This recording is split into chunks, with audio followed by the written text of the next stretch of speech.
Boa noite pessoal que está online. Gratidão por estarmos aqui juntos nessa oportunidade para estarmos falando, conversando um pouquinho sobre médium de sustentação. Nós sentimos necessidade de estar falando um pouco sobre isso, para que possamos estar esclarecendo a cada um de nós o que é ser um médium de sustentação. Porque muitas vezes, mesmo sendo espírita, a pessoa não consegue vislumbrar, o que é ser um médium de sustentação. Muitas vezes se menospreza, achando que não tem função nenhuma. E nós vamos ver aqui que ser médium de sustentação é tão importante quanto qualquer outra modalidade, dentro da mediunidade. E nós também sabemos que, quando falamos de mediunidade, nós temos um arsenal de possibilidades. Nós estamos vindo agora de 2 congressos, nós chegamos hoje de manhã, eu e Lilian, nós fomos participar do congresso de ativismo quântico com Amit Goswami, físico quântico norte-americano, astronauta, e junto com ele outras pessoas internacionais. E o segundo congresso, que foi o Congresso Internacional de Apometria. E nesse Congresso Internacional de Apometria nós tivemos a oportunidade de estar recebendo ensinamentos de 5 médicos com especialidades diferentes, inclusive um deles oncologista, mostrando para a gente como é que a espiritualidade atua no consultório, como é que a espiritualidade atua através de documentos, de fotos, como é que a espiritualidade atua durante a cirurgia. E assim, eu arrepio só de lembrar, é emocionante, foi muito emocionante o congresso, trouxe muita contribuição para nós, e a gente pode estar num outro momento falando, trazendo alguma contribuição daquilo que a gente conseguiu absorver desses belos ensinamentos que nós tivemos. Então, os médicos, um era ginecologista, o outro oncologista, o outro oftalmologista, um outro clínico geral, e, se eu não estiver enganado, o quinto também ginecologista. Tá?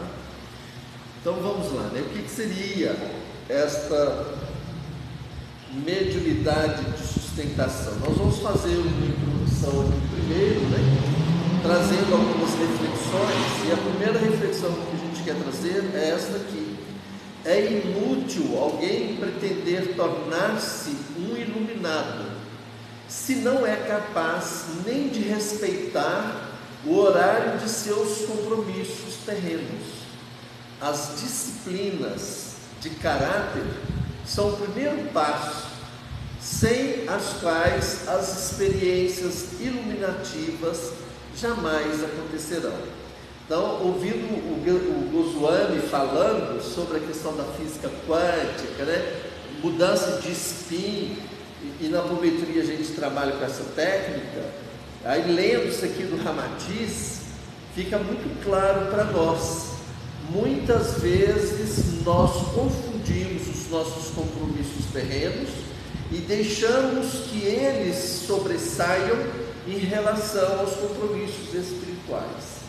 E Goswami falando, e tantos outros palestrantes que a gente teve a oportunidade de ouvir aí, desde quarta-feira até ontem à noite, todos eles na mesma cadência, falando a mesma coisa. Nós somos seres espirituais tendo uma experiência aqui na Terra, e mostrando através da física quântica, provando isso, eu não tenho competência para passar para vocês o que a gente viu lá, até porque é muita informação no intervalo de tempo muito curto. Eu preciso sorver mais isso, esperar esses conhecimentos dar uma centrada, e depois eu posso estar passando num outro momento. Mas é exatamente isso. Quantas vezes a gente deixa de cumprir uma tarefa na casa espírita para poder atender uma demanda terrena, né? Tipo um casamento, tipo uma festa, né? E uma visita de última hora. Hã? Uma visita de última hora. Ah, visita de última hora. Essa aí eu convido ela, tá? Eu estou indo para casa espírita. Acontece, Ana Cláudia. Isso é o que mais acontece. Um acidente, você está indo para a casa espírita e é envolvida em um acidente, a gente sabe que isso são os percalços, né? Para que a gente não cumpra aquela tarefa que a gente assumiu.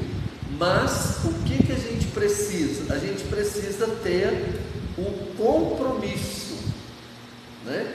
E eu sempre falo aqui no Serva para os colaboradores, o compromisso não é para com o Valdo, o compromisso não é para com a Lília, o compromisso é para com a espiritualidade, é muito maior. Eu e Lília somos apenas instrumentos da espiritualidade para poder criar esse espaço, né, chamado Serva. O resto, nós não somos ninguém, não fazemos nada, né? A gente criou e doa o espaço para que essas atividades aconteçam. Então, nosso compromisso ele é espiritual e não é terreno. E depois também, trazendo aqui esse provérbio egípcio, né? Quem quer receber algo, terá que dar também algo em troca. Pois o ser humano que apenas quer receber sem dar nada, torna-se mendigo. Atentai para que os pratos da balança sempre estejam em equilíbrio. Então nós tornamos mendigos de amor, nós tornamos mendigos de felicidade, tornamos mendigos de atenção, tornamos mendigos de vitimismo. Quantas vezes nós entramos nesse círculo vicioso do vitimismo, e a gente vê isso muito na casa espírita, a gente vê isso muito lá no consultório, né? A gente recebe todos os dias, nós estamos recebendo no consultório pessoas que chegam arrastando um vitimismo muito maior do que ele poderia carregar. Chega, é arrastar mesmo, tá? Tipo assim, a pessoa pesa 70 quilos e ela está carregando 3.000 quilos nas costas, coisas que não é dela, que não precisa, que não havia necessidade, mas ela tem medo de perder aquilo e perder muitas outras coisas que estão à volta, né? Em relação a medicamentos, pessoas que se fazem de vítimas, ou se colocam nesse papel de vítima, muitas vezes até sem saber que está nesse papel de vítima, para poder continuar tomando determinado medicamento. Isso acontece muito na linha dos medicamentos para dormir e na linha dos medicamentos analgésicos. Muita gente não precisava estar tomando aqueles analgésicos e acaba tomando para poder estar chamando a atenção de alguém, né? Ou de uma situação. Então, médium. Vamos conversar um pouquinho sobre o que é ser médium. Médium é todo aquele que serve de intermediário entre o mundo espiritual e o corpóreo. Então, ser médium não é privilégio. Ser médium é tarefa. Ser médium é compromisso. E todos nós, a mediunidade, ela é inerente ao ser humano. O que isso significa? Todos nós, quando nascemos trazendo isso, mas não para ser peso, não para ser karma, porque muitas vezes as pessoas falam assim, esse karma, né, essa minha mediunidade é karma, então eu vou carregar meu karma. Não é não, isso não é karma, tá? A mediunidade, ela é símbolo de felicidade, se você souber trabalhar com essa mediunidade, se você souber educar. Porque muitas vezes também a gente ouve as pessoas falar assim, você tem que desenvolver mediunidade. Não tem que desenvolver, você já nasceu com ela, isso é inerente a você. Você precisa educar. Então, por exemplo, uma pessoa que tem uma mediunidade deseducada. Ela chega aqui na casa espírita e começa a passar mal. Começa a passar mal de dar tremelique mesmo. A gente já viu isso aqui inúmeras vezes. Antes da pandemia, nós tivemos uma situação de um adolescente tido como esquizofrênico. Ele estava sentado mais ou menos ali, nós fazíamos a abertura da equipe lá dentro e o salão lotado. Naquele dia tinha 270 pessoas aqui dentro, né? E ele começou a crise dele e ele foi dando voadora no pessoal, e o pessoal só foi abrindo, tirando cadeira, saindo para fora, e ele foi ganhando espaço. E aí que ele fez a festa mesmo. Dá para vocês imaginar o que ele aprontou aqui dentro. Aí uma das colaboradoras foi lá me chamar para mim vir acudir, que eu não posso fazer a abertura dos trabalhos. Como que eu largo a abertura de trabalho para ele atender uma pessoa? É muito prazer da pessoa, não é? Muito egoísmo da pessoa. Tem 270 pessoas esperando, eu vou deixar de atender as 270 e vou atender uma. Não tem lógica um negócio desse, né? Mas aí lá de dentro nós começamos a dar os comandos apométricos. Ele não aguentou, não foi 10 minutos de comando apométrico. Ele dormiu literalmente ali no chão. Quando nós terminamos de fazer a abertura, terminei os comandos apométricos, que nós saímos para transmitir o passe, ele estava dormindo ali no chão, babando, literalmente babando. E a equipe toda assim surpresa, como é, se ele estava fazendo todo aquele alvoroço, como é que os comandos apométricos seriam capazes de adormecê-lo como adormeceu. O que são os comandos apométricos? Nós demos os comandos apométricos para afastar aquelas entidades que estavam levando ele ao sofrimento. Nós afastamos, prendemos e encaminhamos para a casa da bênção Francisco de Assis. Quando a gente saiu, já não tinha mais nada com ele, ele estava livre. Mas aí o desgaste energético dele era tanto que ele desmontou e apagou, literalmente aterrissou, né? Então o médium é esse indivíduo que faz essa ponte do mundo material ao mundo imaterial. Lembrando que nós somos, antes de tudo, espírito, né? Ser médium é ser cooperador da espiritualidade, pois por seu intermédio os espíritos se manifestam entre os homens. E aí aqui nós vamos ter as mais variadas mediunidades, né? Nós vimos muito lá no congresso, esse final de semana, esses dias, nós vimos muita questão de mediunidade de teletransporte, mediunidade de produção de ectoplasma, né? O doutor Paulo Frutuoso, vocês podem depois entrar na internet e pesquisar, o doutor Paulo Frutuoso, ele trabalha com isso durante 40 anos no Lar Fabiano de Cristo, Fabiano de Cristo, no Rio de Janeiro, tá? Ele mostrou fotos lindas dessa questão de emanação de ectoplasma. E é igual ele falou assim: olha, eu chego na classe médica, eu coloco isso, eu sou chamado de doido, mas eu não desisto, eu vou continuar estudando isso, porque eu vim aqui com esse compromisso de ser médico para poder elucidar isso no aspecto científico. Por isso eu conto as minhas experiências nos livros. Parece que 16 livros que ele já publicou contando todas as experiências dele em relação a isso, né? O médium responsável usa o talento que lhe foi confiado a serviço do bem, pois a pessoa não se distingue pela faculdade mediúnica que possui, mas pelo uso que faz dela. Então, muitas vezes, nós, quando estamos transmitindo o passe aqui do servo é um passe rápido, o passe de limpeza é rápido. Por quê? Porque tem todo um trabalho espiritual feito aqui dentro desse espaço. E o médium, o que a espiritualidade precisa do médium? Ela precisa do médium como uma ponte, para que eles possam atuar. Então eu não vou fazer nada porque a espiritualidade faz tudo. Espera aí, não é assim não. A espiritualidade faz tudo, vírgula, tá? Ela faz tudo. Mas sem eu, para poder fazer a ponte dessa dimensão, vamos falar, dimensão superior com essa dimensão inferior, né? Ou fazer a ponte desse mundo espiritual com o mundo material, eles não podem fazer nada. Então daí a grande importância minha enquanto colaborador da casa e enquanto médium. E aí, gente, o que a gente viu nesse congresso lá, a gente pensava que quando a gente expõe a mão, né, é através das nossas mãos que está saindo a energia do paz. Não é. O meu corpo como um todo entra em contato com o corpo como um todo da pessoa. Então eu não preciso ter medo.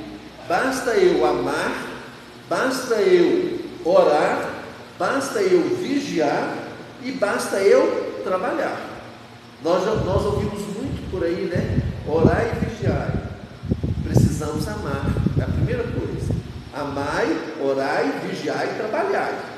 São essas 4 coisas que são envolvidas no momento do passe.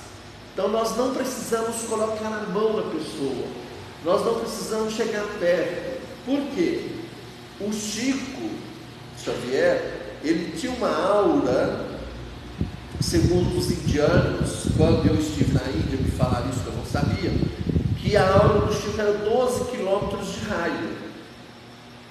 Então o Chico, onde ele estivesse, 12 quilômetros de raio, portanto 24 quilômetros de diâmetro, ele estava emanando a energia dele, ele estava curando, ele estava transmitindo paz, ele não podia fazer nada, ele não precisava fazer nada, era só ele conectar em oração.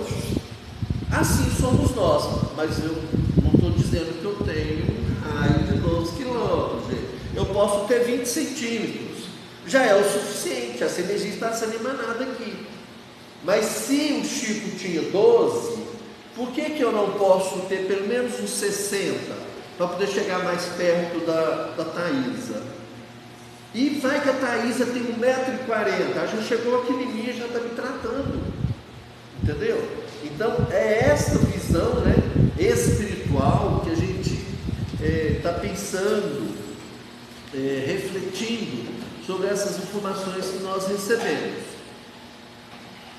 Então, aqui ó, o médium responsável usa o talento que lhe foi confiado a serviço do bem, pois a pessoa não se distingue pela faculdade mediúnica que possui, mas pelo uso que faz dela. Se eu venho para a casa espírita, eu preciso vir limpo. De que forma? Pisei, como minha mãe dizia, né? Pisou o batente da porta para dentro, esquece tudo lá do lado de fora. Porque se você vier aqui para a casa espírita preocupado com a conta que você tem que pagar amanhã, você não está contribuindo em nada, muito pelo contrário, a pessoa que vai ser atendida por você vai sair daqui com dor de cabeça, vai sair daqui com mau humor, vai sair daqui depressivo. Por quê? Porque você não estava aqui 100% conectado com a espiritualidade. Você estava aqui para fazer um trabalho como se fosse um bônus horas. E isso não vai fazer efeito nenhum. Então o médium precisa ter uma qualidade no trabalho dele, e a qualidade, essa potência que o médium tem, é quando ele está aqui, assim, eu não vou dizer 100% não, é 1000% conectado com seus mentores, porque é o que seus mentores esperam de vocês, né? E quando a gente fala de sustentação, a gente vê aqui, por exemplo, na quinta-feira, mesmo na terça, a gente vê muita conversa, celular tocando, apesar da gente ter, né? Gentileza, desliga o celular, silêncio e prece, não é silêncio, é prece, nada, é silêncio e prece. É lá, ó, o amar, o orar, e vigiar e trabalhar, né? Às vezes a pessoa que veio receber, ela fica aflita por ficar aqui durante 3 horas esperando, durante 1 hora. Tem gente que chega aqui atendido em 1 hora, mas tem gente que chega e fica 4 horas. No dia de cirurgia, por exemplo, né? Vamos supor que tem aqui 80 pessoas para ser cirurgiada. Ela não vai querer chegar aqui e ser atendida rapidinho, não vai. A não ser que ela chegue cedo, que aí ela possa estar recebendo as 10 primeiras fichas, assim que começa a cirurgia ela já entra, ela vai ser logo liberada, né? Mas isso não é bem assim, porque tem uns critérios para distribuir a ficha, né? E esses critérios foi a própria espiritualidade que nos diz: olha, é para fazer assim, assim e assim. E eu brinco muito, né? Eu falo que o que a espiritualidade manda eu fazer, eu cumpro a risca. Por quê? Os mentores trabalham conosco há mais de 30 anos. E a gente foi observando o que eles diziam ao longo desses 30 anos. Então hoje, por exemplo, quando a irmã Laura fala assim: vamos manter a calma, vamos aguardar, eu já sei que a pessoa vai partir. Mas ela não fala para a pessoa, né? Para o parente que está vindo, ela fala: não, fica tranquila, porque não tem mais jeito mesmo, vai morrer. Não fala. Ela fala simplesmente: vamos confiar e aguardar. É certeza que a pessoa vai partir, né? Ou às vezes, quando a pessoa faz uso de substância tóxica, né, ela tem um jeito de falar sobre isso. Como a gente acompanha há muitos anos, a gente já sabe, olha, nem precisa a pessoa dizer o que é que está vindo buscar. Pelo que ela falou, a gente já sabe do que se trata, né? Quando, por exemplo, a pessoa, a mulher tem dificuldade para engravidar, dependendo do que ela fala, a gente já sabe que o problema é o útero, o ovário, certo? Por quê? É uma mentora que está conosco há muitos anos, né? Trabalha conosco há muitos anos, e nós fomos observando ao longo desse tempo e percebendo o desenrolar da fala dela, né? Bom, a mediunidade não se restringe ao meio espírita. Assim, qualquer pessoa pode ser médium, e nós o encontramos em todas as épocas, em todos os povos, em todas as religiões. Os profetas bíblicos foram médiuns extraordinários, e através deles toda a mensagem do Velho Testamento foi transmitida à humanidade. Gente, eu vou evitar de ficar falando muito, porque eu empolgo e depois meu horário, né, eu não vou conseguir cumprir. Jesus Cristo, modelo de perfeição para os homens, é o médium por excelência entre nós e Deus. E se a gente pega, né, os ensinamentos de Cristo, né, quando Cristo diz: amai-vos uns aos outros, a gente não tem noção do significado disso, né? E eu estou trazendo para vocês: não é só orar e vigiar, precisamos amar e também precisamos trabalhar. E o que é esse trabalho? É você pôr a mão na massa. A Terezinha estava agora mesmo contando para mim, custei a entender o que ela estava me dizendo, que ela foi no caldo, né, das pessoas que estão na rua no final de semana. Eu não estava aqui, então não sabia, ela veio me contar. Feliz da vida que ela foi trabalhar. Então, assim, não só satisfeito do que ela faz aqui, que ela faz faxina, ela ajuda na doação de energia, ajuda no passe, né, e tantas outras coisas que ela faz, cuida das plantas. Ela ainda arrumou um tempinho para poder ir lá e entregar um prato de comida para aquele que está necessitado dessa comida. E quando ela vai lá entregar, assim como os outros vão entregar também, a gente espera que eles estejam entregando junto com aquele prato de comida muito amor.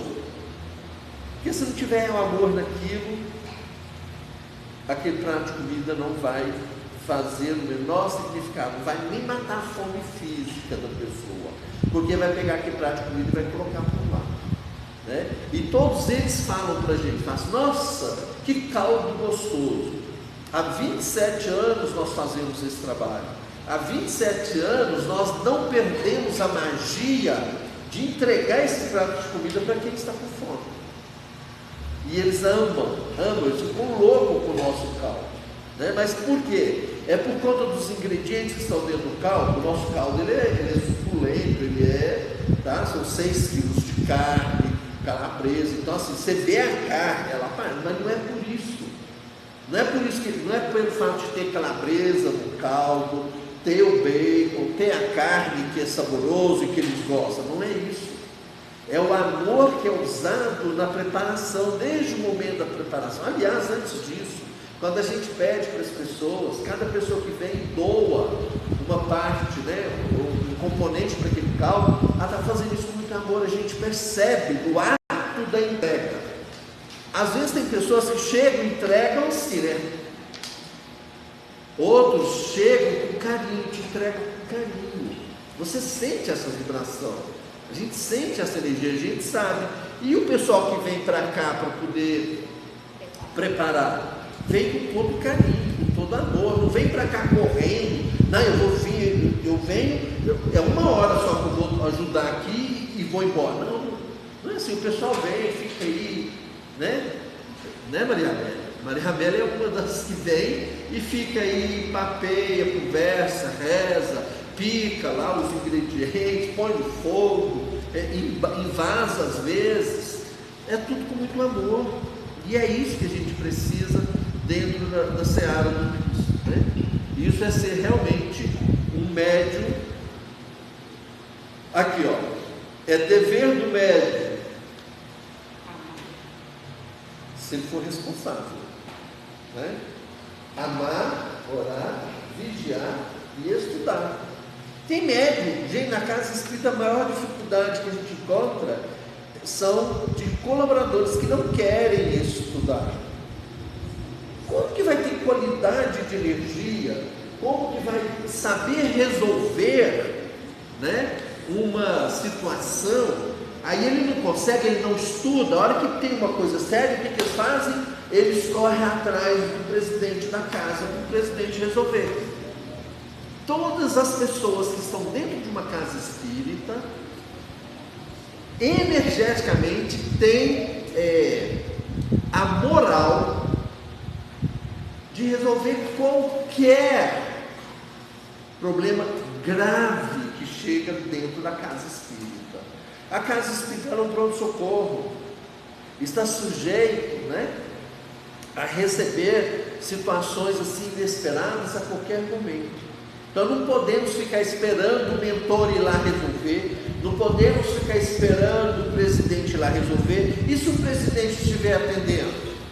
A pessoa vai ficar sofrendo aqui até que o presidente seja liberado para ir lá dar o socorro? Ou se o mentor estiver atendendo, a pessoa vai ficar sofrendo até que o mentor termine o atendimento para poder ir lá socorrer? Ou o mentor vai largar a pessoa que ele estava atendendo e vai lá dar o socorro? Qualquer médium que esteja na casa, se ele for um médium responsável, ele tem a competência e tem a moral para resolver qualquer problema que chegue. E aqui no serve, então, a maioria dos médiuns são reikianos, muitos médiuns são apômetras, então possuem ferramentas terapêuticas para poder acudir qualquer emergência. Não pode ficar com medo, não pode ficar inseguro. Por quê? Se está com medo e está inseguro é porque não está diretamente conectado com o Pai. E nós que somos colaboradores, temos que estar diretamente conectado com o Pai e temos que ter a moral para poder fazer a coisa. Porque senão vai acontecer igual uma vez, numa outra casa que nós trabalhávamos, a entidade chegou e o dialogador, né, o doutrinador estava lá conversando e falando, né, assim, com a voz mansa, toda assim, aquela delícia que todo mundo quer ouvir, né? Aí a entidade virou para ele e falou assim: ei, mal assim, ei, quem é você para poder estar falando isso? Você não faz, você faz tudo o contrário do que você está me dizendo. E aí a pessoa cortou um 12, não deu conta de trabalhar com a desobsessão e teve que, a mentora, né, a irmã Laura, no caso, teve que largar o atendimento e ir lá imediatamente para poder socorrer e resolver aquela situação. Mas por quê? Porque a pessoa que estava doutrinando não tinha moral, não tinha ética para falar aquilo que ela estava falando. E a entidade sabia. E eles sabem, né? Então é muito importante que a gente tenha essa moral, tenha esta ética para poder estar falando aquilo que realmente a gente faz. Porque se não for, a gente vai entrar em maus lençóis, né? Então, uma reunião mediúnica Porque onde estiverem 2 ou 3 reunidos em meu nome, aí estou eu no meio deles. Em Mateus 18, 20. Quer mais? Então toda reunião mediúnica, se ela está acontecendo com foco no Pai, temos toda a proteção possível. Pode baixar o pior quiumba, que ele não vai ter espaço, tá? Agora, se a gente não tiver 100% conectado, tiver só 98%, a gente não vai estar recebendo o sinal da Rede Globo direitinho, ele vai chegar deturpado.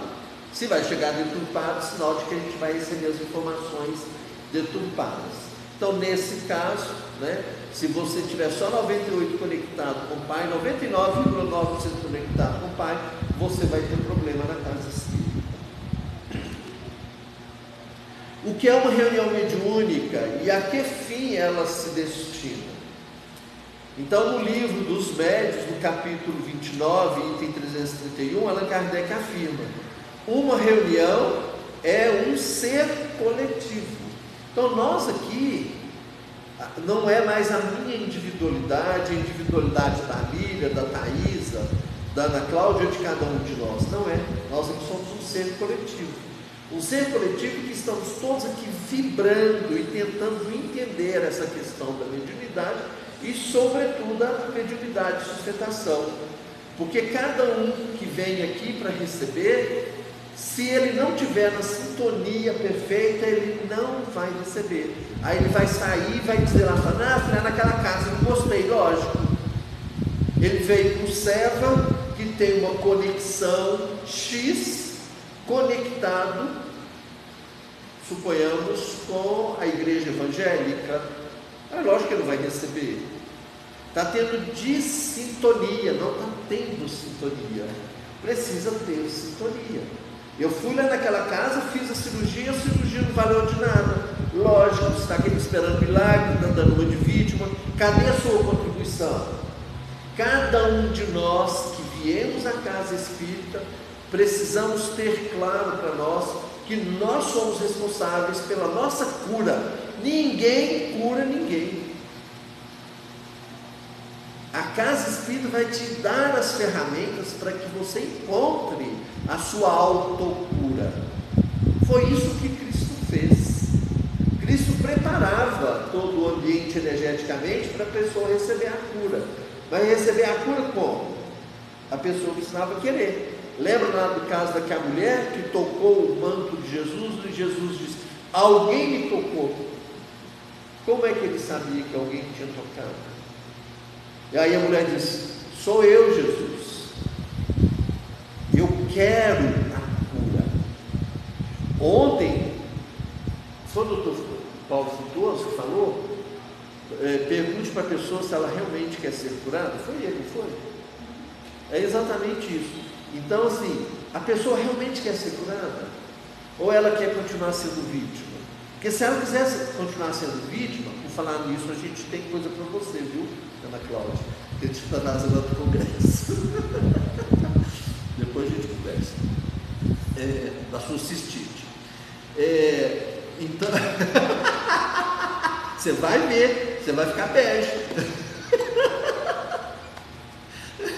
Então, o que acontece? A pessoa precisa estar com abertura para receber o tratamento. A pessoa precisa estar com abertura para receber o ensinamento. Ela precisa estar com abertura energética para receber o quanto de energia que está chegando para fazer a cura dela, né? O nosso codificador analisa a importância e a vantagem de se tomar parte de uma reunião mediúnica como uma oportunidade grandiosa de instrução, de esclarecimento, por meio de questões e situações que ali são trazidas.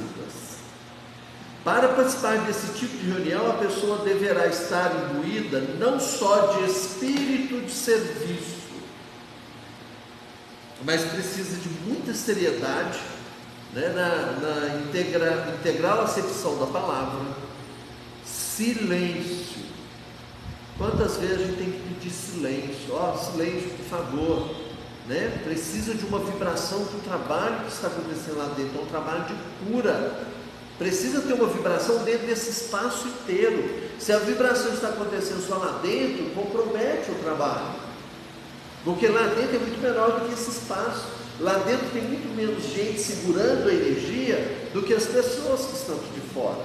Então silêncio e prece é fundamental, né? Silêncio para quê? Para você poder fazer conexão com você mesmo, para que você possa receber essa energia divina que está sendo disponibilizada para você. E essa energia, gente, ela tem endereço certo. Essa energia divina, ela chega para a Thaisa na medida que a Thaisa precisa. Não adianta a Ana Cláudia ficar com inveja e querer receber, porque a quantidade da Ana Cláudia, a vibração da Ana Cláudia é outra, ela vai receber de uma outra forma, tá? Então precisamos de recolhimento, comunhão de ideias e de sentimento. É o que eu falei agora mesmo. Você vem para a casa espírita, mas com pensamento da igreja evangélica, vai receber? Não vai. São egrégoras diferentes, são vibrações diferentes. Não é que a casa espírita seja melhor do que a igreja evangélica, longe disso. Muitas vezes a igreja evangélica é muito melhor do que a casa espírita. A gente sabe, nós temos conhecimento de inúmeras pessoas, né, que foram curadas na igreja evangélica, por exemplo, dos vícios. E às vezes essa pessoa tratou na casa espírita e não conseguiu se libertar. Vai lá na igreja evangélica, ela se libertou, mas se fizer lavagem cerebral, e daí? O que vale é que livrou a pessoa da droga, não é? Qual foi o meio utilizado? Não interessa. Interessa foi o produto lá. O produto foi bom, ajudou essa pessoa, tirou essa pessoa lá da lama, tirou essa pessoa do umbral, levou essa pessoa para a luz. Qual foi o processo utilizado? Não interessa. Interessa o resultado. O resultado foi bom, foi positivo, né? Então, essa comunhão de ideia e sentimento é fundamental. Afabilidade sincera. Tem pessoas às vezes que chegam perto de você, não dentro da casa espírita, mesmo dentro da casa espírita, mas a pessoa chega e te dá um abraço, você sente que aquele abraço está carregado de mágoa, de raiva, de ódio, sei lá o quê. Que afabilidade que teve nisso? Nenhuma. Então na casa espírita é necessário que essa afabilidade seja sincera, seja verdadeira. Eu não posso estar aqui na casa espírita, né, e não suportando a Nicole. Ai, Deus me livre. Olha que a menina abre a boca. Que testemunho que você está dando para Deus? Qual é a conexão real e verdadeira que você tem com Deus? Você está desrespeitando a Nicole, né? Perdão, que Nicole está usando seu exemplo. Que é de melhoria e de instrução de si mesma, tendo como base os ensinos dos Espíritos.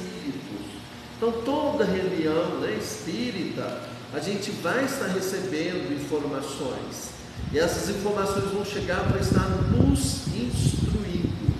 Aí a necessidade da reunião espírita ser uma reunião instrutiva, ela vai instruir. Os Espíritos nos traz sempre algum ensinamento. Parátma fala muito pouco, mas quantos ensinamentos ele passa no final dos trabalhos, quando ele trabalha, né? Quando termina a cirurgia, às vezes ensinamentos que ele traz e mostra para as pessoas, e as pessoas ficam assim, nossa, como, né? No final do ano passado, ele perguntaram alguma coisa para ele e falou assim: calma, aguardem. Aí logo no início do ano, lá dia 6 de janeiro parece, caiu aquele barranco lá em Capitólio, e depois teve lá no Rio, não sei mais onde. Eles já sabiam, né? Então eles sabem muito antes do que nós. Deixa eu dar uma acelerada aqui. Kardec deixou bem claro que para se realizar uma reunião espírita séria, haveria de estar ali reunidas pessoas de caráter, de moral, moral ilibada, tá? Com finalidade séria e objetiva, se não quisesse ser joguetes nas mãos de espíritos zombeteiros e mistificadores. Há pessoas que vêm para a casa espírita, quer ser atendida rapidinho e ir embora. Só que o caso dela requer ela ficar aqui ouvindo a palestra, requer ela ficar aqui recebendo energia. Teve uma vez, há muitos anos, não lembro quantos anos, não sei se você vai lembrar, chegou uma pessoa para fazer cirurgia bariátrica. Só que a pessoa era amarga, azeda, você não tem noção. E ela começou a dar pitila. Isso nessa época funcionava lá na nossa casa, o SEVA, né? 2015, né? Foi 2015. Então, assim, as pessoas esperavam lá fora na garagem, tem um corredor de 10 metros, aí tem a sala onde é o meu consultório hoje, né? Onde a gente atendia, e ele estava atendendo lá. Aí, de repente, essa pessoa dando piti lá fora, a equipe externa não aguentou e passou ela na frente, para fazer a cirurgia na frente dos outros. Ela chegou, deitou na maca, a cara deitou e virou para ela, falou: se levanta e vai embora. Eu falei: mas como? Eu vim para assim, não é hora sua, ainda não chegou, a maca está preparada para outra pessoa, não é sua vez, levanta e vai embora. Aí a pessoa ficou assim, e vamos fazer o seguinte, aí chamou uma pessoa lá, um dos colaboradores: fulano, aquele medicamento assim, assim, assim, vai lá e pinga 50 gotas num copo de água para ela tomar. Ela ia fazer cirurgia bariátrica. Ele mandou ela tomar um medicamento que chama, deixa eu lembrar, é chapéu mexicano, o nome popular dele, mas tem um nome científico. Aí mandou 50 gotas de chapéu mexicano. Gente, o trem amarga. Que bobo perde de novo. Você não tem noção tanto que o trem amarga. Ela não estava amarga lá, toda azeda? Como é que lá dentro da sala, distante 15 metros de distância, como é que ele sabia que ela estava amarga? E esse medicamento também é uma questão digestiva, tá? Fígado, digestão. E a pessoa saiu sem graça, né? Porque ela atormentou tanto. Ela foi a última a ser atendida naquele dia. E aí depois a equipe foi contar. Ele deu aquele medicamento, ela quase arrancou os bofes para fora, para ela ver, sentir o amargor que estava dentro dela. Aí quando ela foi passar pela cirurgia, a primeira coisa que eu pergunto para ela: e o amargor seu já saiu? Se ele não tiver saído, nós não temos como fazer a cirurgia. Então veja como é que a espiritualidade trabalha. Ela é sábia, ela é perfeita, ela sabe tudo. Ela tem consciência. Deus é onipotente, onipresente, onisciente. Se você está trabalhando diretamente conectado com Ele, você também vai ser onipresente, onisciente, né? Não na mesma proporção dele, certo? Qual a finalidade da reunião mediúnica, né? Da reunião de educação mediúnica? Preparar e educar os médiuns para o exercício equilibrado de suas faculdades medianímicas, em bases evangélicas e com a segurança que a doutrina espírita proporciona. Se você estuda, você tem conhecimento, você sabe lidar com as situações. Agora, se você não estuda, vai ficar no oba-oba, né? Tem uma pessoa amiga nossa que trabalha na linha da Umbanda e já foi divertido várias vezes, né, por conta da forma de trabalhar. Aí o mentor dele mandou ele comer carne de vidro, ele foi e comeu. Não precisa acabar de contar para vocês o que aconteceu, né? Aí no outro dia, aí eu chamei a atenção dele e falei assim: escuta, isso é mentor ou isso é um quiuba? Presta atenção, o mentor não vai mandar. O mentor precisa do seu aparelho para trabalhar. Como é que ele vai mandar você comer um carne de vidro, que é uma coisa que vai te fazer mal, vai trazer consequências? Isso não é mentor, gente. Por favor. Aí tá, chamamos a atenção, demos uma bronca. Passados 3, 4 meses de novo, o mentor dele mandou comer pimenta, um prato de pimenta malagueta. Ele comeu. Precisa acabar de contar o resto? Queimou tudo assim, queimou o esôfago, o estômago, o intestino, o ânus, teve que baixar no médico de novo. A gente precisa estudar para a gente saber. Qualquer pessoa de bom senso vai saber que isso não é um mentor, tá? Mas como ele trabalha na linha da Umbanda, que é uma outra, com todo respeito, né? Mas é uma outra concepção, lá eles adoram fenômenos e tal. Ele entrou, e aí o que aconteceu? Saiu pelo cano, porque quem sofreu foi ele, né? Sofreu com gasto de medicamento, com procedimentos médicos doloridos. Não há necessidade disso, né? Então a gente precisa se instruir para poder saber lidar com as situações. O médium tem a obrigação de estudar muito, observar intensamente e trabalhar em todos os instantes pela sua própria iluminação.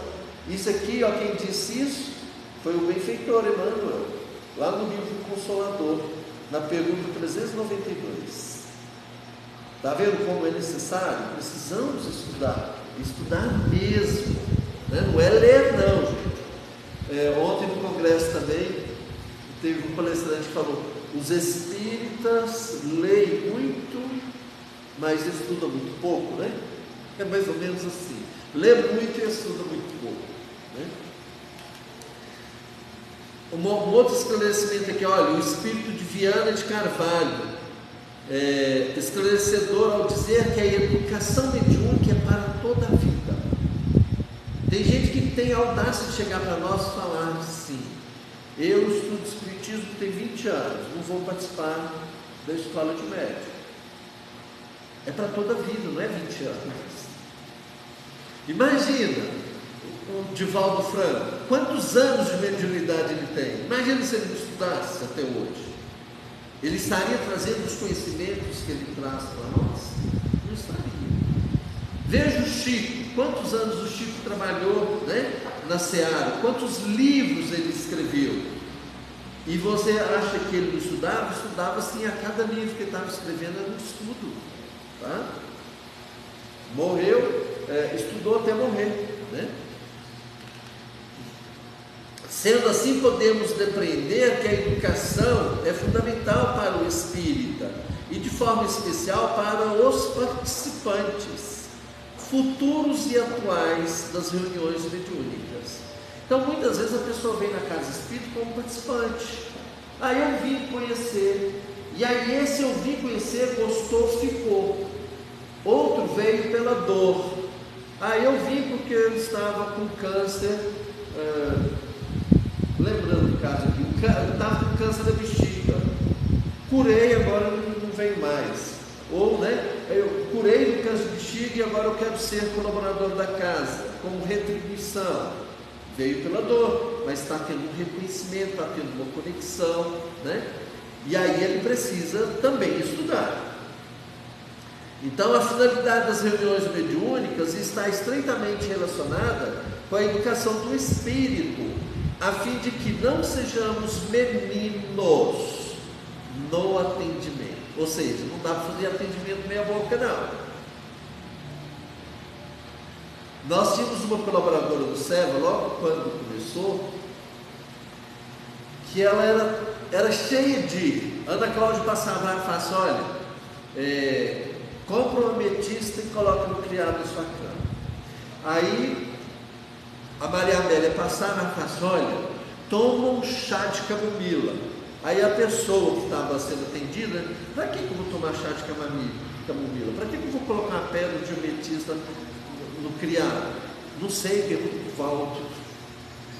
E eu andei chamando a atenção dela algumas vezes: olha, se você não souber, não passe, vai estudar primeiro. Aí quando for um dia, a pessoa chegou: fulano de tal pediu para eu te perguntar para que serve isso. Eu falei assim: sinceramente, faz favor, volte para ela e pergunta, porque se ela está te indicando, ela sabe o que é. Não fui eu que te indiquei, eu não sei o que é. Ela passou um apuro. A partir disso, ela nunca mais indicou nada. Ué, bonito demais desse jeito, né? Te veio na cabeça do lugar, você tem que saber por quê, para quê, como, onde. É o mesmo caso, a homeopatia. Eu vou passar a homeopatia assim, sem saber por que eu estou passando a homeopatia. Como que está meu compromisso? Como é que está a minha conexão com o sagrado? Né? Ela está sendo real? Está sendo verdadeira? Ou eu ouvi, achei bonito, e aí agora eu vou fazer da mesma forma, né? Bom, a participação dos integrantes, né? Ixi, Maria, já passou. E eu não falei da mediunidade de sustentação. Há um limite do número de participantes. Aí lá no livro dos médiuns, no capítulo 29, item 332, Allan Kardec nos esclarece. Não há limite. Mas quanto maior for o número de participantes, mais problema você vai ter e menos conexão você vai ter, tá? Então, e também nós não podemos deixar a pessoa para ser atendida. Eu sempre falava, na outra casa espírita que nós trabalhávamos, às vezes chegava lá 90 pessoas para ser atendida e eles queriam morrer. Imagina, de você vai lugar. Eu falei, gente, mas é um pronto-socorro, se a pessoa está chegando, está pedindo socorro, como é que eu vou dizer para ela que eu vou te atender? Isso aqui não é filho do SUS, não, é? Terminou lá as fichas do SUS, não tem mais atendimento? Não, casa espírita não é assim, né? Concentração, gente, é necessária a concentração, não tem como. Se você não estiver conectado no que você está fazendo, o que é estar concentrado? Vou contar uma piadinha boba, tá? Dizem que o padre, quando está almoçando, ele está pensando em quantas missas ele vai celebrar, quantos casamentos ele vai fazer no final da semana, quanto que vai render para a igreja. E o monge, quando está almoçando, está literalmente almoçando. Então isso é concentração. É você estar assim, 1000% naquilo que você está fazendo, tá? E aí, rapidinho, né? Só para ter uma noção, que a Ana Cláudia já me chamou a atenção ali do horário. Mecanismos de concentração. Aí o Leon Denis traz, né, para a gente como que é esse mecanismo, como que a gente deve estar nos comportando, né? É necessário concentrar-se e na calma e recolhimento do pensamento, fazendo um esforço mental para ver e ler no grande livro misterioso o que há em nós, apartando nesses momentos de nosso espírito tudo que é passageiro, terrestre e variável. Foi o que eu disse um pouco antes.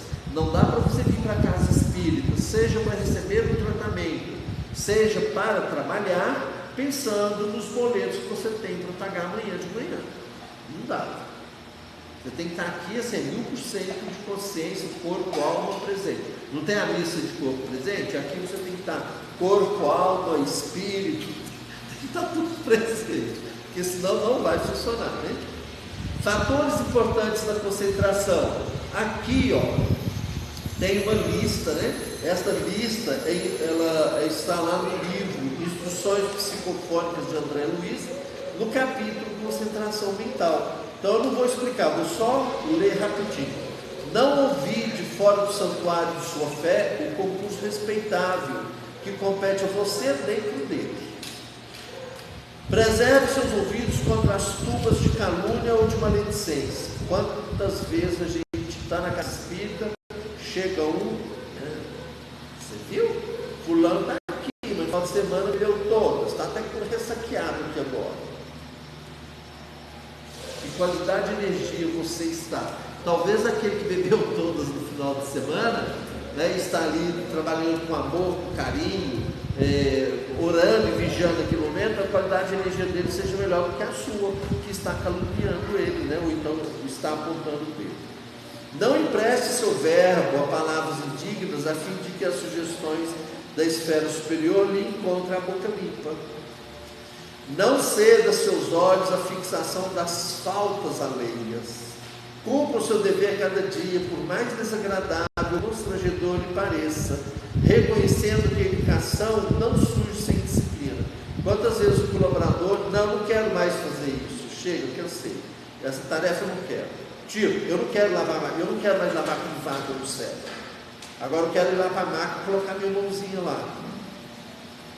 Quem define o que o colaborador vai fazer é o presidente da casa, ele sabe a necessidade, né? Você veio para a casa espírita, você tem que ser humilde, fazer qualquer coisa que for colocado para você fazer, porque a humildade é a primeira condição para você estar trabalhando. Não se entregue à cólera ou ao desânimo. Quantas vezes o colaborador chega na casa arrastado, se desmonta, o que foi? Estou morrendo de dor de cabeça. Presta atenção, cadê o recurso interno que você tem? Você não consegue dar uma respirada, uma erguida e ficar em condições de trabalhar?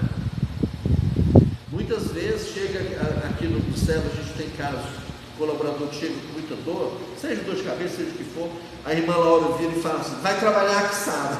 Hora termina os atendimentos, e aí fulano, cadê sua? Sumiu. Então é aquela história que eu falei um pouco antes do vitimismo, né? Não dependure sua imaginação no cinzento cabide da queixa e nem mentalize o mal de ninguém.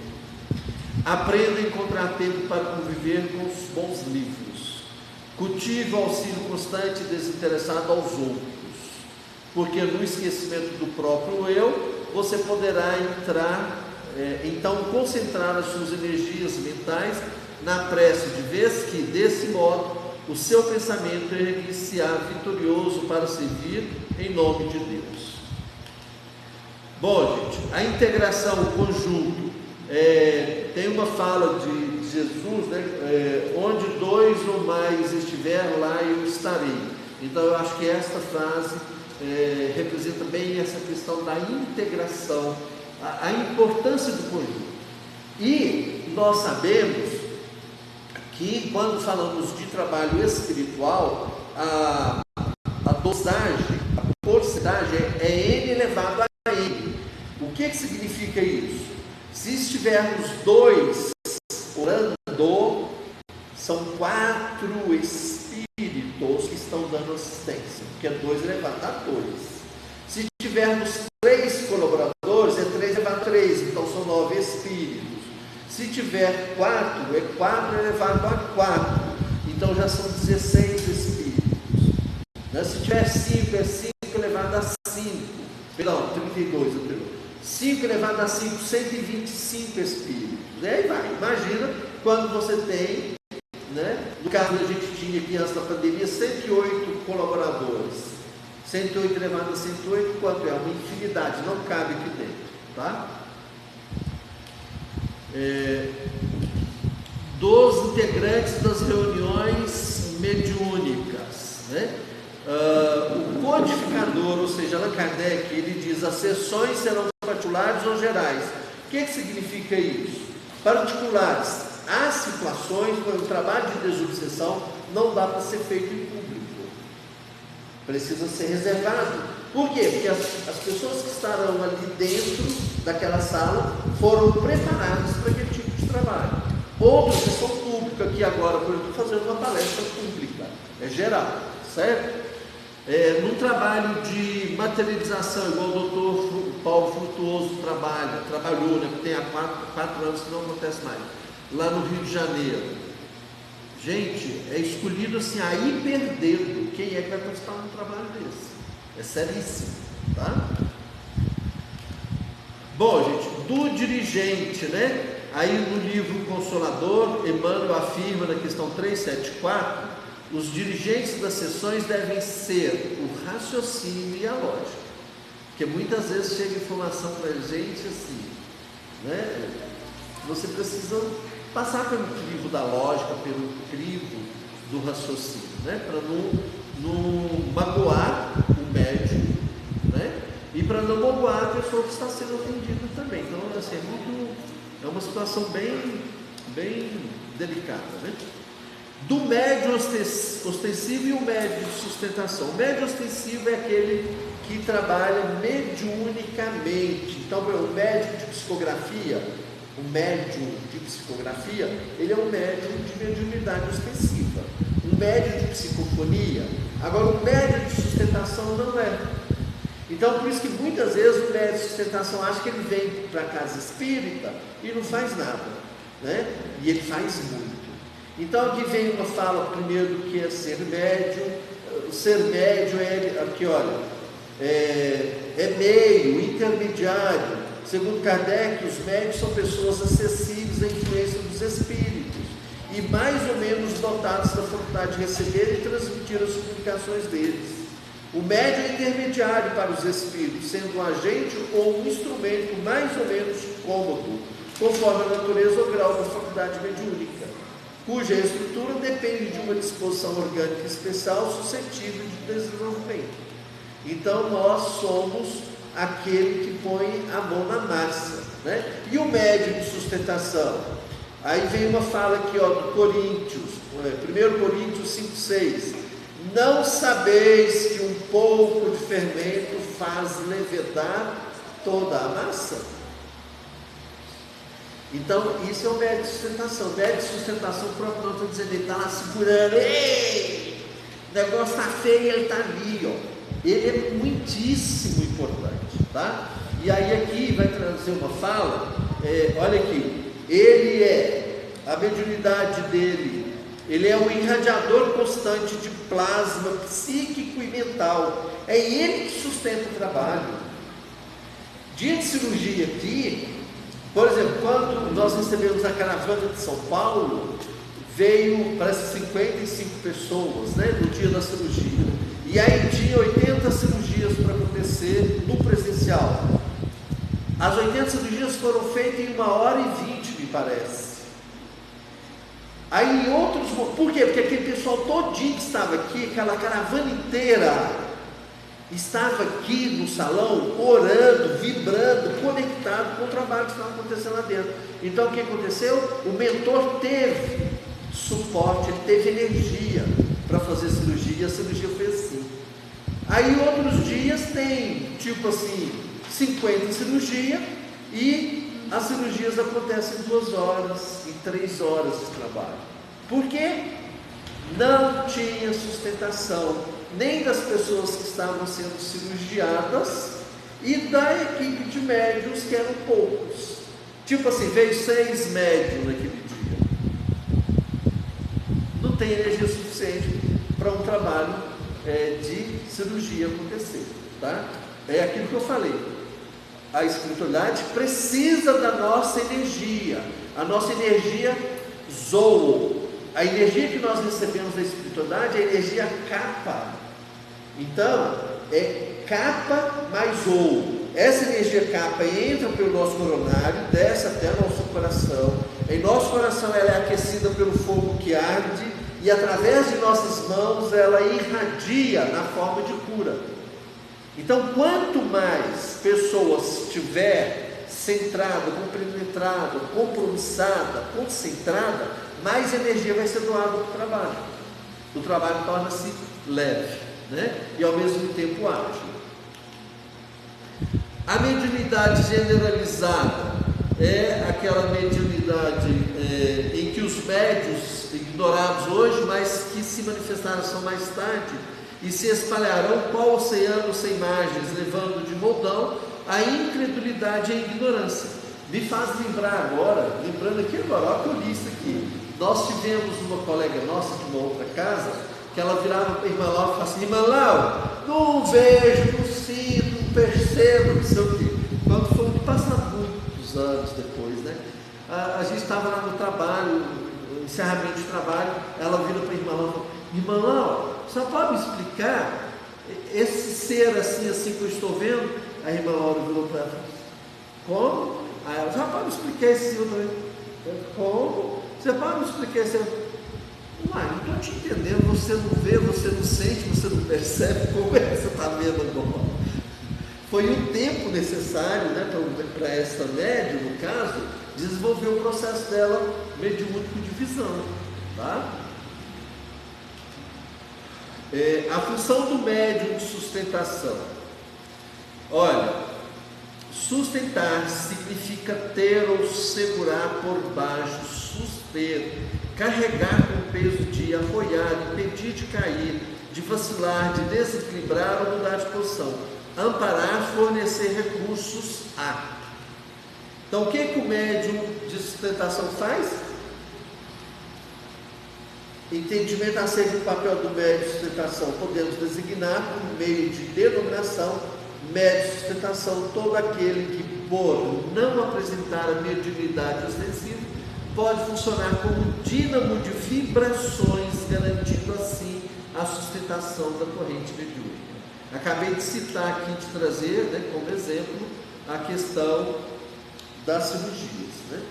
A formação intelectual e moral do médium, gente, aqui não é só do médium de sustentação, é qualquer médium, né? Mas, sobretudo, você que se prontifica e está trabalhando na casa espírita, precisa estudar, não tem outro caminho. E a motivação? Muitas vezes a pessoa chega para ele e fala: eu não vou continuar no servo porque eu não estou sentindo motivado pelo trabalho. Problema dela. Eu, Valdinho, não tenho problema nenhum com isso. E se chega numa outra casa espírita e fala: o problema da pessoa, não é do presidente da casa. Quem tem que se motivar é a pessoa. Aconteceu umas coisas aqui, eu não estou satisfeito, estou saindo. Problema seu. A casa está aqui, a oportunidade de trabalho está aqui. Agora, nós não vamos ficar colocando um colchãozinho, nós não vamos ficar alisando, acariciando. Não maltratamos, tratamos muito bem, tratamos com amor, com carinho, com acolhimento. Mas se a pessoa não está sentindo vibração, por quê? Porque ela não está na sintonia. Então vá para onde tem sintonia, tá? Então, motivação, ninguém tem a obrigação de motivar ninguém. A motivação ela é interna.